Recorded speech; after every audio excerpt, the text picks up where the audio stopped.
आम्ही काही उपचार घेणार नाही. आम्ही आता वाट बघणार नाही तर आम्ही पाणी सुद्धा बंद करणार. आता पाणी तर घेतोय पण उद्यापासून आम्ही पाणी बंद करणार. काय आम्हाला काय व्हायचं ते होऊ द्या. शेतकऱ्याला न्याय मिळाला पाहिजे ही भावना आहे आमची. अवघड आहे ह्याच्यावर कुठं तर बंधन आलं पाहिजे. आज काटा मारे लय मोठ्या प्रमाणात खेपला 2-2, 3-3 टन काटा मारला जातो. किती मोठी लूट आहे. एका खेपाला 15,000 हाणलं जातात. कसा शेतकरी सुधारेल सांगाई. मग तुम्ही एका बाजूला दरात लुटायचं, एका बाजूला रिकवरी मारून लुटायचं, दुसऱ्या बाजूला काटा हाणून लुटायचं. मग किती मोठं राक्षस आहे काय. त्याच्यापेक्षा सगळ्यांची शेतकरीची एक विनंती आहे की तुम्ही ह्याच्यात तोडगा काढायला पाहिजे. ह्या 4 जण आज उपोषणाला बसलेली त्यांची अवस्था बघितली इतकं वाईट वाटतं की आपल्याला एक टायमाचं अन्न नाही मिळलं तर आपण तळमळ करतोय. ते आज 3 दिवस झाला अन्नाचा कण नाही त्यांच्या पोटात, त्यांची शुगर कमी झाली आहे. ह्यांच्या जीवाला जर धोका झाला तर ह्याचा उद्रेक होऊ शकतो. ही काही साध्या गोष्टी नाही. त्यांनी शेतकरी असा की तुम्हाला आता दर होता त्या वक्ताला. आता खताचा दर झाले 2,000 रुपये पोत्याला आणि ऊसाचा दर झाला 28 रुपये. त्यामुळे परत शेतकऱ्याला पर्याय नाही दुसरा काय. ऊसाशिवाय पर्याय नाही. डाळिंब जातं या केळी जाते, केळीला दर नसते त्यामुळे शेतकऱ्याला परिस्थितीला बाहेरल्या जिल्ह्यामध्ये 3500-3600 रुपये दर देते त्यांना परवडतं आहे आणि आपल्या जिल्ह्यामध्ये 2850-75 द्यायला कसं परवडत नाही मग यांना. कारण तिथं काय जास्त दर खताचं दर सगळीकडे सारखंच आहे. इथं तेवढं जाईल तिथे तेवढंच आहे. तरी जर यायचं झालं तरी संघटना शेतकऱ्यांची मजबूत होणं गरजेचं आहे. काल परवा तुम्ही बघितलं असे शिक्षकांनी ती TAT घ्या म्हणून कुठंतर परीक्षेचा हे होता. सगळं शिक्षक शाळा बंद करून रस्त्यावर उतरलं. शासनाचा पगार चालू, विद्यार्थ्याचं नुकसान, त्यांना शासन नक्की न्याय देणार. 8वा वेतन लागू होणार. अशा पद्धतीत ज्याची आशा असते की पुढच्या गव्हाचं एक 50,000 रुपये होतील. आता काय होतंय की ऊस नेताना पण काय जी त्यांच्या मेन ह्याच्यातली असते त्यांचं ऊस नेते ते सर्वसामान्य शेतकरी कायम दबावाखालीच राहिलेला आहे. आज जर ऊस लवकर गेला ह्या आशेनं शेतकरी काय करतोय, जर 100 रुपये कमी जर इकडून भेटलं तर कमी कमी गव्हाचं जर पीक निघलं तर त्याच्यात पैसे जास्त भेटतील. शेतकऱ्यांचा प्रत्येक ठिकाणी लॉस आहे. जर ऊस पाठवला तर इकडं गव्हाचं पीक निघतं ह्या आशेनं पाठवतो पण तिकडं शिकडून ती गोष्ट त्याच ठिकाणी येते. फक्त शेतकऱ्यांचं कष्ट वाया जातं. सांगली भागात गेला किंवा वरच्या सातारा भागात गेला तर त्याला रिकवरी ज्यादा लागते. त्याला 3300, 3400, 3500, 3600 रुपये दर मिळतो. मग ह्या सोलापूर जिल्ह्यातच असा काय घोळ झाला की 8-10 ग्रामपंचायतचं ठराव आलं, भरपूर लोक आली, याचा प्रतिसाद मोठ्या प्रमाणात वाढायला लागला आहे. आणखीन उद्या भरपूर लोक येतील, मोठा प्रतिसाद मिळेल आणि लोकांनी यायला पाहिजे. आणि आपल्या ऊसाला पहिला हप्ता 3500 रुपये घेतला पाहिजे. आपण काही चुकीच मागत नाही, शेजारच्या जिल्ह्यातलं मागतोय हो. मग ही का देऊ शकत नाही. जवळजवळ 700 रुपयेचा जर टनामागं फरक असेल तरी लय मोठी लूट आहे. त्यामुळे सगळ्या शेतकऱ्यांनी जागं व्हायची गरज आहे. आता जर आपण जागं झालो, ह्या वर्षी दर वाढला तर पुढच्या वर्षी आणखीन वाढवून मिळेल. पण ह्या वर्षी नाही दिलं तर पुढं पण कमी मिळेल ना. मग प्रत्येक वर्षी लूट होत राहील. मग दारिद्र्य गरिबी वाढत जाईल. मग ही कुठं तर थांबलं पाहिजे.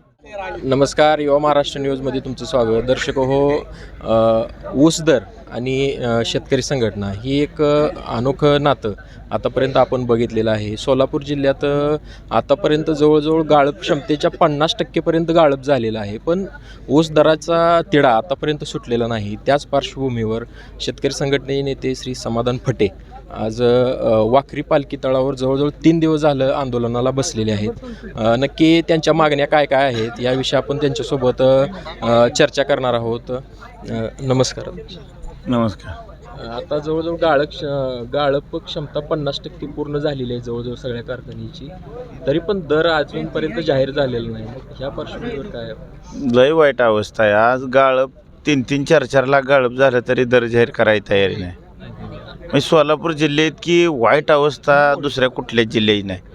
मी तुमच्या माध्यमातून सगळ्या ऊस उत्पादक शेतकरी सभासद ह्या सगळ्या भावांना विनंती करतोय की सगळ्यांनी या पंढरपूर तालुक्यामध्ये 34 कारखान्याच्या दराच्या बाबतीत आम्ही इथं उपोषण धरलेलं आहे.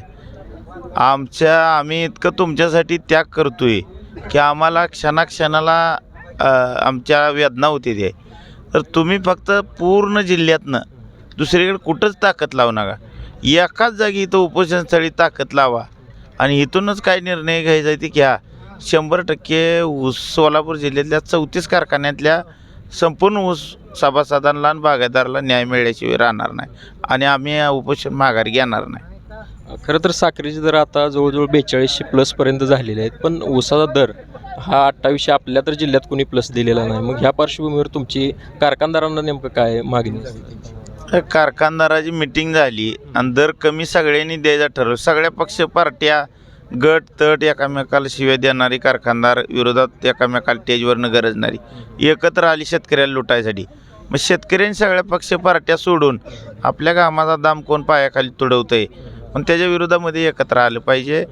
आणि शेजारीच इथं चिकमोहोद सांगोल तालुक्यातलं, तांदळवाडी माळशिरस तालुक्यातलं, आमच्या तालुक्यातल्या काय गावातनं दोंडवाडी असू द्या, इथल्या भागातनं ऊस झेरेंडेश्वरला जातोय. पहिलंच बिल 35 रुपये आणि मग इथून एवढ्याला वाहतूक 200-300 रुपये टनामाग वाहतुकीचा खर्च वाढतोय. ती तेवढं देऊ शकते. मग आपल्या जिल्ह्यात 20 किलोमीटर 25 किलोमीटर वाहतूक आहे, मग ही का देऊ शकत नाही? जवळजवळ 700 रुपयाचा जर टनामागं फरक असेल तरी लय मोठी लूट आहे. त्यामुळे सगळ्या शेतकऱ्यांनी जागं व्हायची गरज आहे. आता जर आपण जागं झालो, ह्या वर्षी दर वाढला तर पुढच्या वर्षी आणखीन वाढवून मिळेल. पण ह्या वर्षी नाही दिलं तर पुढं पण कमी मिळेल ना. मग प्रत्येक वर्षी लूट होत राहील, मग दारिद्र्य गरिबी वाढत जाईल. मग ही कुठं तर थांबलं पाहिजे, कुठं तर शेतकऱ्यांनी जागं झालं पाहिजे, ही लूट थांबली पाहिजे. ज्यांना विश्वस्त म्हणून आपण निवडून दिलं तीच आपल्या चोऱ्या करायला. त्यांना विचारलं तर पाहिजे ना आपण, मग ती नीट वागतेली. नाही विचारलं तर ते मनमानी कारभार करत राहणार. खरं तर तसं बघायला गेलं तर आता इलेक्शन जवळ म्हणजे पंचायत समिती आहे, जिल्हा परिषद आहे, त्या पार्श्वभूमीवरती हा मुद्दा बऱ्यापैकी तापू शकतो. मग शेतकरी आतापर्यंत ऊस गाळप शेतकऱ्यांनी ऊस बऱ्यापैकी दिलेला आहे कारखानदारांना. मग त्या पार्श्वभूमीवर शेतकरीसुद्धा ह्या आंदोलनाकडे थोडेफार पाठ फिरवताना दिसत आहेत, असं तुम्हाला वाटतं का? नाही, आज जवळजवळ 8-10 ग्रामपंचायतचं ठराव आलं, भरपूर लोक आली, याचा प्रतिसाद मोठ्या प्रमाणात वाढायला लागला आहे. आणखीन उद्या भरपूर लोक येतील, मोठा प्रतिसाद मिळेल आणि लोकांनी यायला पाहिजे. आणि आपल्या ऊसाला पहिला हप्ता 35 रुपये घेतला पाहिजे. आपण काही चुकीच मागत नाही, शेजारच्या जिल्ह्यातलं मागतोय हो. तसं नियमानं ऊसाला 4000 रुपये टनाला दर पाहिजे, पण आपण ही देत नाहीत एवढा. लय किती भांडलो आतापर्यंत, एवढं गुन्हाच घेतलं, उपोषण झाली, आंदोलन झाली. मग ही सगळी एक आहे ती. ह्यांचंच शासन, ह्यांचंच साखर आयुक्त, ह्यांचाच सहकार मंत्री, हीच चेअरमन, हीच आमदार. याच्यामुळं सगळं अवघड व्हायला लागले. म्हणून शेतकऱ्यांनी जरी एकत्र आलं, जिथं जन्मच ज्यादा आहे तिकडे न्याय स्पष्ट असतोय आणि तिथंच न्याय मिळतो. खरं तर कारखानदारांकडून रिकव्हरीचा सुद्धा प्रश्न पुढे केला जातो की रिकव्हरी कमीमुळं सोलापूर जिल्ह्यात दर कमी. त्या पार्श्वभूमीवर तुमचं काय म्हणतं? काय झालं आहे, पहिलं रिकव्हरी हाणून बिगर गेटपासच्या गाड्याही बाहेर काढत होती, पण आता रिकव्हरी हाणायचं लय सोपं झाले. थोडा तिकडं मोलाशेसकडं रस जर वळवला काय तर 1% रिकव्हरी हाणली तर ह्यांना 400 रुपये टना मागं हाणा येतात. त्यामुळं 2% ही रिकव्हरी मारते. त्यामुळं आपली ती रिकव्हरी लागत नाही. 13 महिने उसाला कोल्हापुरात 11.5-12 रिकव्हरी लागते आणि आपल्यातल्या 16 महिने उसाला 9-10 लागते. 9वर जायचं गडी. म्हणजे काय किती 3% जर रिकव्हरी हाणाय म्हणलं तर शेतकऱ्याचं कसं व्हायचं? लय अवघड आहे. ह्याच्यावर कुठं तर बंधन आलं पाहिजे. आज काटा मारे लय मोठ्या प्रमाणात, खेपला 2-2, 3-3 टन काटा मारला जातो. किती मोठी लूट आहे.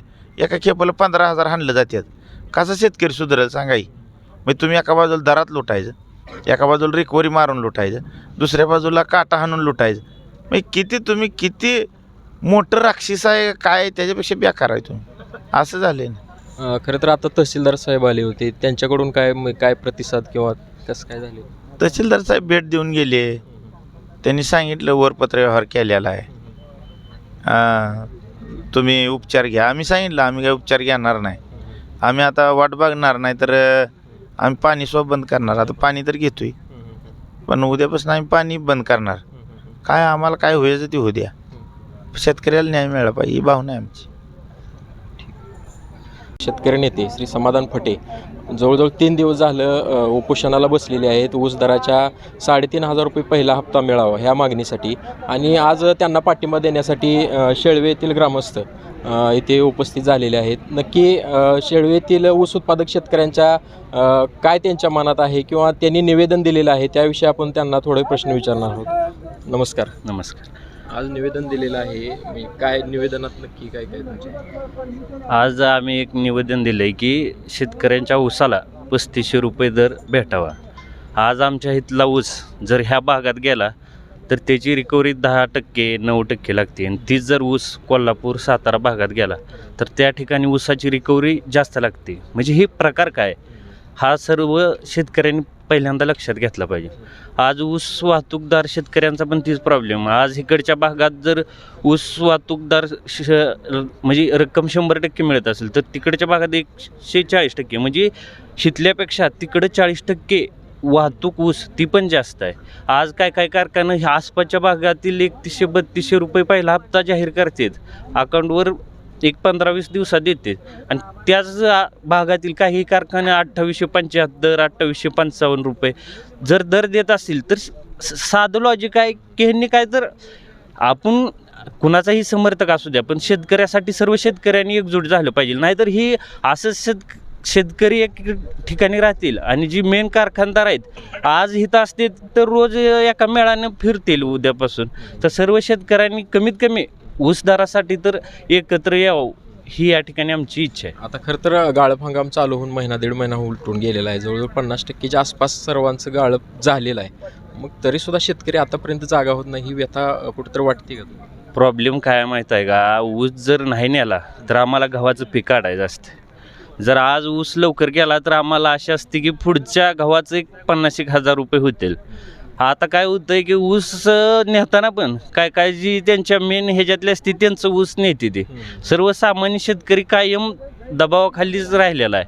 आज जर ऊस लवकर गेला ह्या आशेनं शेतकरी काय करतोय, जर 100 रुपये कमी जर इकडून भेटलं तर कमी कमी गव्हाचं जर पीक निघलं तर त्याच्यात पैसे जास्त भेटतील. शेतकऱ्यांचा प्रत्येक ठिकाणी लॉस आहे. जर ऊस पाठवला तर इकडं गव्हाचं पीक निघतं ह्या आशेनं पाठवतो पण तिकडं शिकडून ती गोष्ट त्याच ठिकाणी येते. फक्त शेतकऱ्यांचं कष्ट वाया जातं एवढंच आहे. तर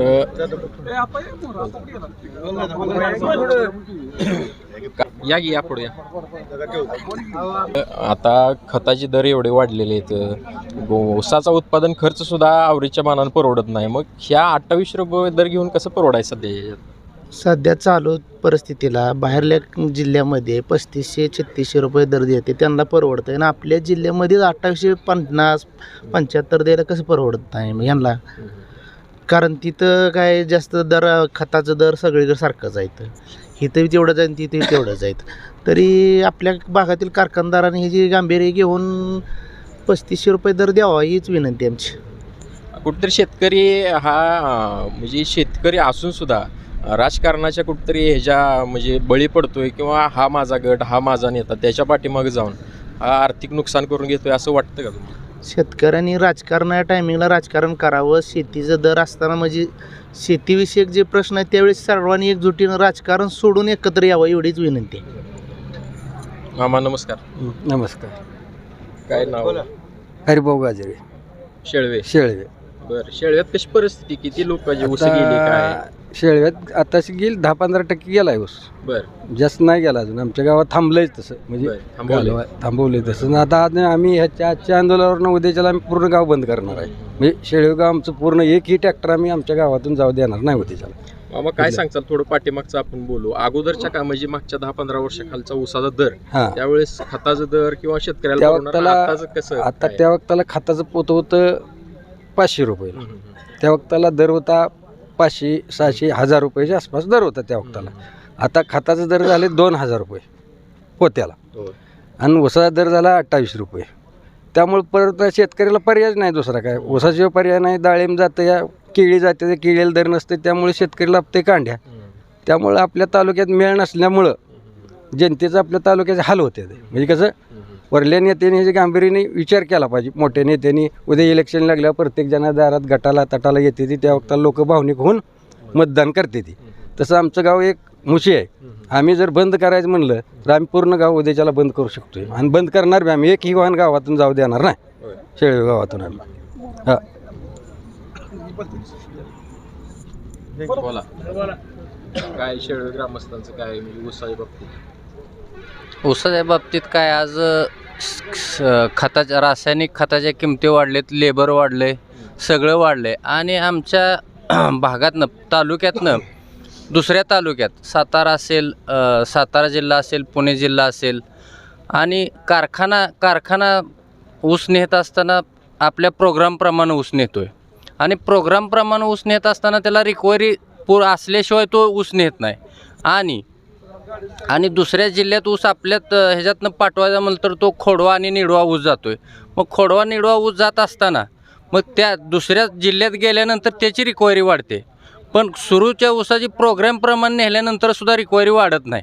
म्हणजे ह्याचा कुठंतरी विचार करून आणि काय तुम्ही जो घेल तो निर्णय सगळ्याला मान्य असेल. मायबाप सरकारनं एवढीच विनंती आहे माझी की तुम्ही शेतकऱ्यांना त्यांच्या घामाचं योग्य मूल्य द्या आणि शेतकऱ्याला समाधानी करा. आणि मी सरकारला अजून एक अशी विनंती करेल की आज तुम्ही लाडक्या बहिणींना महिन्याला 1500 रुपये देता, तसंच शेतकरी सन्मान निधीसुद्धा तुम्ही महिन्याला एक 5000 रुपये पर शेतकऱ्याला दिला पाहिजे. एवढीच माझी मायबाप सरकारला विनंती आहे, बाकी काय माझी अपेक्षा नाही. आता ऊस दराच्या बाबतीत कोल्हापूर सांगलीचा बघितला तर 3600 3,500 रुपये दर झाला आहे. आपल्यात 2800 2850 पर्यंतच कारखानदार गेलेले आहेत. ह्या पार्श्वभूमीवर तुमचं काय मत आहे? आमचं मत म्हणजे आम्हाला तीच काय घोळ कळलं ना, 30-40 किलोमीटरला बाँड्री येते समजा इथला ऊस आपल्या भागातला सांगली भागात गेला किंवा वरच्या सातारा भागात गेला तर त्याला रिकव्हरी जादा लागते, त्याला 3300 3400 3500 3600 रुपये दर मिळतो. मग ह्या सोलापूर जिल्ह्यातच असा काय घोळ झाला की काय नेमका आम्हाला बी समजेना. शेतकरी आपण दोघंजण भाऊ आहे, माझा ऊस तिकडे गेला की माझी रिकव्हरी जादा लागते आणि तुमच्याला सुरत इथं गेलं तर रिकव्हरी जादा. ही कारणं सांगते ती कारखानदारासनी एक विनंती आहे की असंही गोलमाल करू नका शेतकऱ्याला, त्यांना ऊस दर द्यायला परवडतोय. आता वाहतूक बी तिकडची 30-40% जादा आहे, आपल्या इथल्या भागातल्या वाहतूकपेक्षा तिकडे ट्रॅक्टरवाल्यासनी ती जादा दर देते. तर इथले आमची सगळ्यांची शेतकऱ्याची एक विनंती आहे की तुम्ही ह्याच्यात तोडगा काढायला पाहिजे. ह्याला 4 जण आज उपोषणाला बसलेली, त्यांची अवस्था बघितली इतकं वाईट वाटतं की आपल्याला एक टायमाचं अन्न नाही मिळलं तर आपण तळमळ करतोय. ते आज 3 दिवस झाला अन्नाचा कण नाही त्यांच्या पोटात, त्यांची शुगर कमी झाली आहे. ह्यांच्या जीवाला जर धोका झाला तर ह्याचा उद्रेक होऊ शकतो. ही काय साध्या गोष्टी नाही. शेतकरी असा की तुम्हाला आता इथं थोडी गर्दी कमी दिसत असेल, पण ह्याच्या पाठीमागं भरपूर आहे ती. ही जसं आंदोलन उग्र होईल त्यावेळेस मग सगळ्यांनी परिणाम भोगावा लागणार आहेत.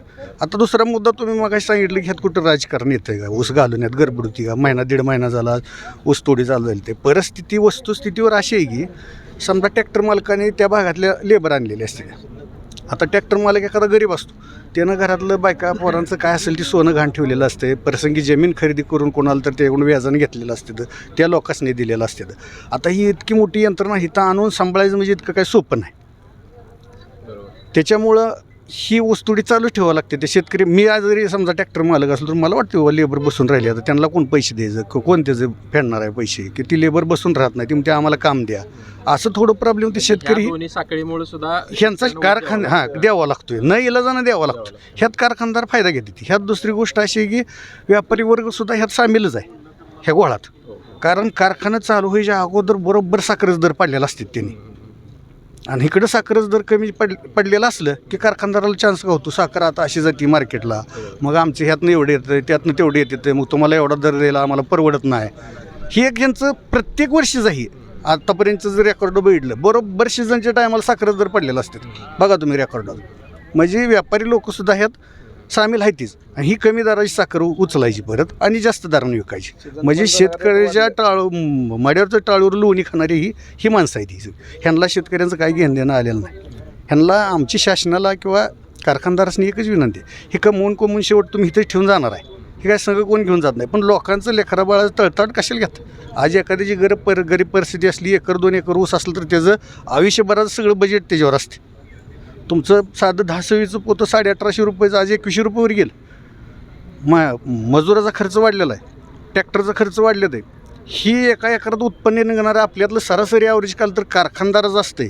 कारखान्याचं बजेट असते 35 ते 40 टन एकरी ॲव्हरेज काढतात ती. आपण सरासरी साधा चांगला एखादा शेतकरी असेल तर 55-60 टनापर्यंत जाऊ देता.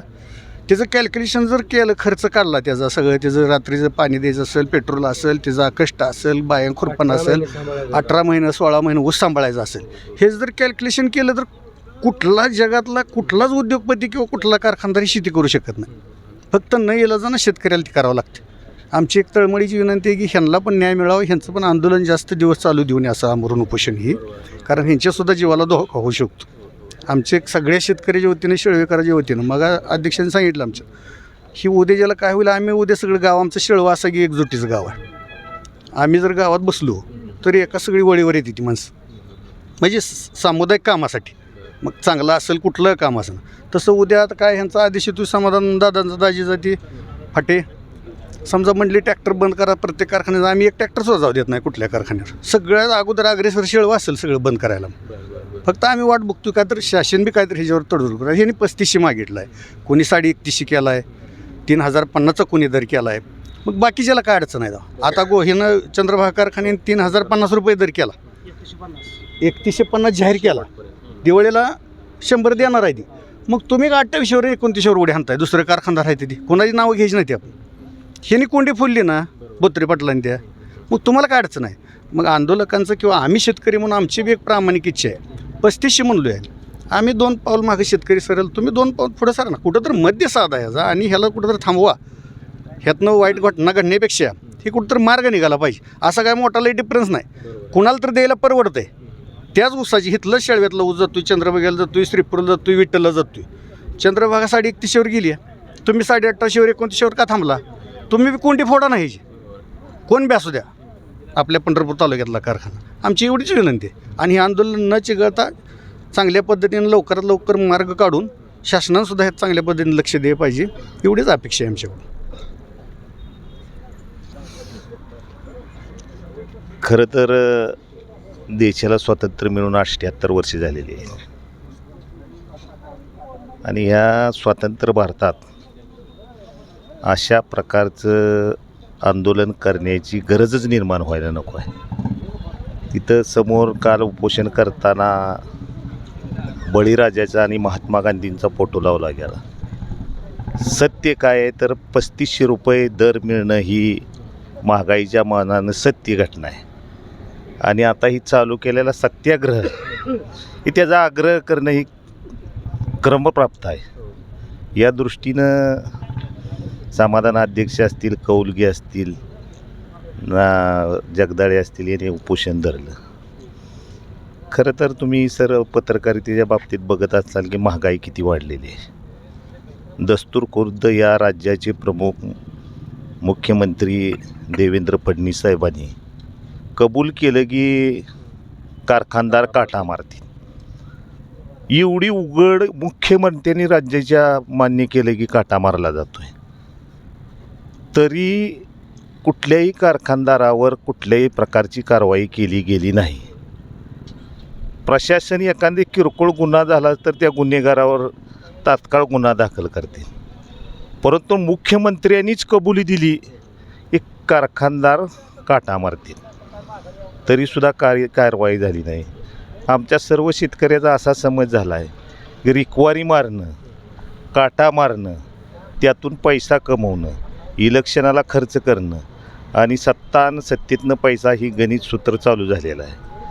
खरं तर पंढरपूर तालुका देशात राज्यात 1 नंबरचा ऊस पिकवणारा तालुका आहे. कच्च्या मालाचा एवढा पुरवठा जवळ असताना दरच का कमी दिला जातो आहे.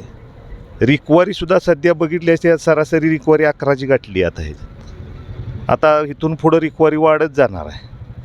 आणि मग दराच्या बाबतीतच का हलगर्जीपणा. तुम्ही सर्वजण बघताय की 40 रुपये किलो 10-20 पडते. रानात मातीबरोबर इसकटतानासुद्धा शेतकऱ्याच्या मनाला एवढ्या वेदना होते ते की 40-45 रुपये किलोचं खत मातीत टाकायचं आणि त्याचा फरक पडत नाही. त्याच्यातसुद्धा काहीतरी मिक्स केलेलं जातं, वाळूसारखं कण निघतं, या वजन वाढवलं जातं आहे, त्यात भेसळ. लिक्विड खत तर सोडायच्या वाक्याच्या बाहेर गेलेलं आहे. तणनाशकाची ती अवस्था आहे, त्यातसुद्धा डुप्लिकेटपणा आला आहे. आणि शेतकऱ्याचा ओरिजिनल माल घेतला जातो आणि त्या ओरिजिनल मालाचं हाल असं केलं जाते.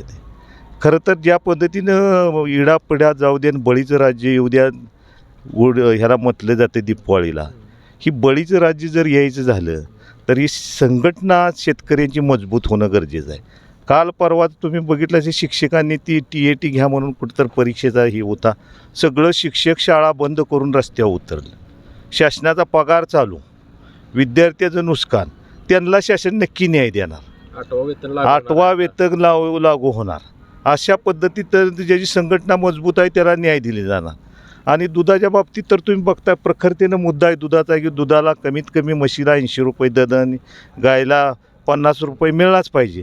कारण दुधाच्या बाबतीत तर असं झालं आहे की शेतकऱ्यांचं शासन म्हणतं आहे तुम्हीच गाई पाळा, म्हैस पाळा, कोंबड्या पाळा, शेरडं पाळा, आम्ही मात्र शहरातली उंच उंच बंगल्यावर बसून इटीत खायला तयार आहे. दुधाचा गोठा जर एखाद्या 10 गायचा जर गोठा केला तर 10 गाय सांभाळायचं आहे ते 3 एकर जमीन सोडायला लागते.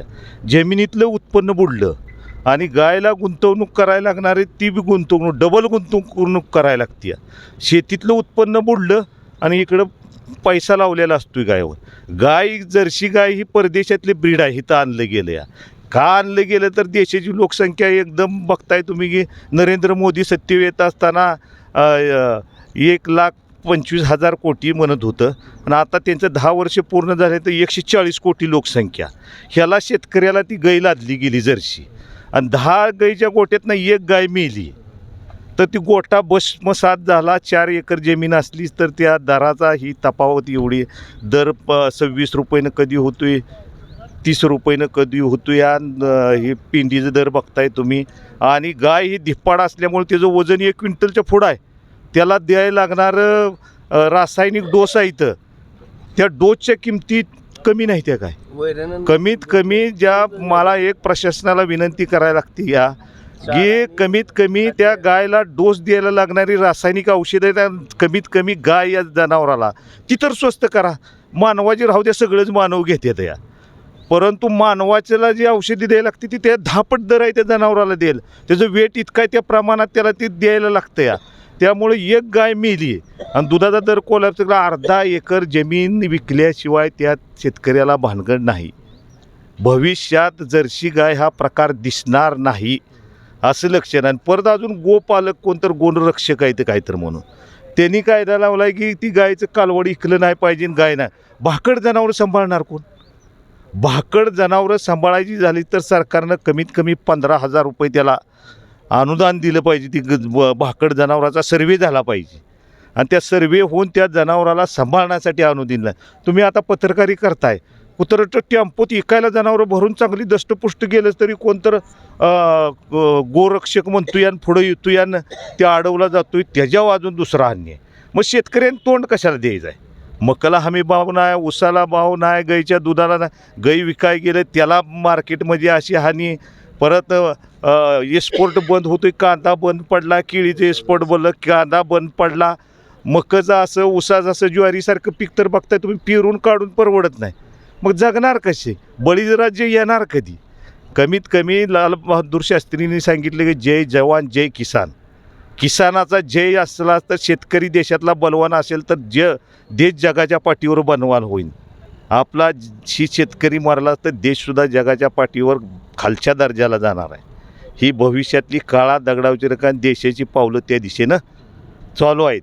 भावी पिढीनं सुद्धा लक्षात घ्यायला पाहिजे की शेतकऱ्याच्या बाबतीत चांगला निर्णय घेतील. आता तुम्ही बघताय कर्ज पुरवठा द्यायचं झालं तर शेतकऱ्याच्या जमिनीचं व्हॅल्युएशन आहे 15 लाख रुपये आणि बँकेतनं दिलं जाते तर एका शेतकऱ्याला 5 एकरावर 1.5 लाख रुपये आणि 1.5 लाखाच्या पुढं घ्यायचं झालं त्याला मॉर्गेज करा. मॉर्गेज करा ही शासनाचा फायदा. कमीत कमी कर्ज पुरवठासुद्धा वाढवला पाहिजे. बिनव्याजी कर्ज पुरवठा एका शेतकऱ्याला कमीत कमी या महागाच्या दृष्टीनं 6 लाखापर्यंत बिनव्याजी कर्ज दिलं पाहिजे. ह्या योजना जेव्हा आत्मसात येतील ही जेव्हा लोकप्रतिनिधी म्हणून आमदारकी म्हणून त्या अधिवेशनात जातील त्यांनी ही प्रकृतीनं मुद्दं मांडलं पाहिजे. नाही तर त्यांचं मुद्दं काय तर रस्ता मंजूर करा, 1 वर्ष विकास थांबलाच तर देशाचा चालेल पण शेतकऱ्याचा विकास झाला पाहिजे. अशा प्रत्येकाची शासनाची ही शेतकऱ्याची भावना झालेली आहे. देशाचा इतर विकास 1 वर्ष थांबलाच तर चालेल परंतु शेतकऱ्याच्या विकासाकडे लक्ष दिलं पाहिजे. शेतकऱ्यांनी सगळेच कुठवर सण करणार आहे? शेतकऱ्याची मुलं चांगल्या शाळेत जाऊ शकत नाहीत. एखाद्या चांगला परदेश दौऱ्याला बिवऱ्याला कुठला शेतकऱ्याचा मुलगा गेलेला दिसला आहे तुम्हाला? शेतकऱ्यानं काय करतं, शासन कुठलं तर कृषी खाते ट्रिप म्हणून काढतं या, त्याला कुठं तर नेतं, कुठं चिपळूणमध्ये कृषी महाविद्यालय, चिचचा बोरीचा अभ्यास करायचा आणि कृषी अधिकारी इकडं उसाच्या ह्याला आणायचा. त्याला तिथलं बी कळत नाही आणि काय इथलं बी कळत नाही, असं कृषी अधिकारी आहेत. अशा प्रकारची शासन व्यवस्था असेल तर शेतकऱ्याचा जय कधीच होणार नाही. लाल बहादूर शास्त्रींनी जी घोषणा केली की जय जवान जय किसान, आपला जवान मात्र जवानाला सुद्धा किती हाल अपेष्टा सहन करून बघा एवढ्या उंच ह्याच्यावरती बिगर भ्रष्टाचारी कोण देशातला एकमेव असेल तर देशातला जवान फक्त राहिला आणि खालचा शेतकरी. सगळ्या प्रकारे भ्रष्टाचारानं देश भरबटलेला आहे. आणि मोदी साहेबांनं सुद्धा सांगितलं येताना न खाऊंगा ना खाणे दूंगा, पण ना खाणे दूंगा म्हणणाराचं खाण्याचं प्रमाण 100% दिलं. आधी करायचं जर तुम्ही एखाद्या दालनात गेला तर माझ्या पगारावर मी समाधानी, फक्त पाटी दिसतीया, पाटी दिसतीया, पण त्या पाटीचा कायच अर्थ नाही. गावातल्या गाड्याच्या तलाठी कार्यालयापासून ते कलेक्टरच्या कार्यालयात लिपिकापर्यंत ना खाऊंगा ना खाणे दूंगा एवढी पाटीच राहिली. माझ्या पगारावर मी समाधानी आहे, पण त्यात काही वास्तव सत्य नाही. डिपार्टमेंटनं आपल्या ज्यावेळेस तुकाराम मुंडेसारखे या देशात जवळजवळ 10-15 हजार प्रशासकीय कार्यकर्ते येतील, निवडणूक आयोगात सुद्धा तशा प्रकारचे काय तर तुकाराम मुंडेसारखे निस्वार्थी आणि देशहिताचं काम करणारा अधिकारी येतील, तेव्हाच ह्या देशाची घडी बसेल असे आमच्या सर्वसामान्याचं मत झालेलं आहे. खरं तर शेतकऱ्याच्या व्यथा किंवा शेतकऱ्याची समस्या ही मी कधीही न संपणाऱ्या अशा समस्या आहेत. कोणीही लक्ष द्यायला म्हणजे सरकारच्या बाबतीत असेल, शेतकऱ्याची एकजूट ही आतापर्यंत न झाल्यामुळं कुठेतरी शासन किंवा ऊस कारखानदार असतील हे फायदा घेताना आपल्याला सध्या दिसत आहे. सोलापूर जिल्ह्यातील ऊस गाळपाच्या बाबतीत प्रत्येक कारखान्याचं 50%च्या आसपास उद्दिष्ट पूर्ण झालेलं आहे, तरीसुद्धा ऊसाचा दर हा आत्तापर्यंत फिक्स झालेला नाही. आणि ह्या पार्श्वभूमीवर शेतकरी संघटनेचे नेते समाधान फटे यांनी गेली 3 दिवस झालं उपोषण चालू केलेलं आहे. त्या पार्श्वभूमीवर आपण इथे येऊन हा रिपोर्ट घेतलेला आहे. कॅमेरामन सागरसोबत मी विक्रम, युवा महाराष्ट्र न्यूज, वाखरी, पंढरपूर.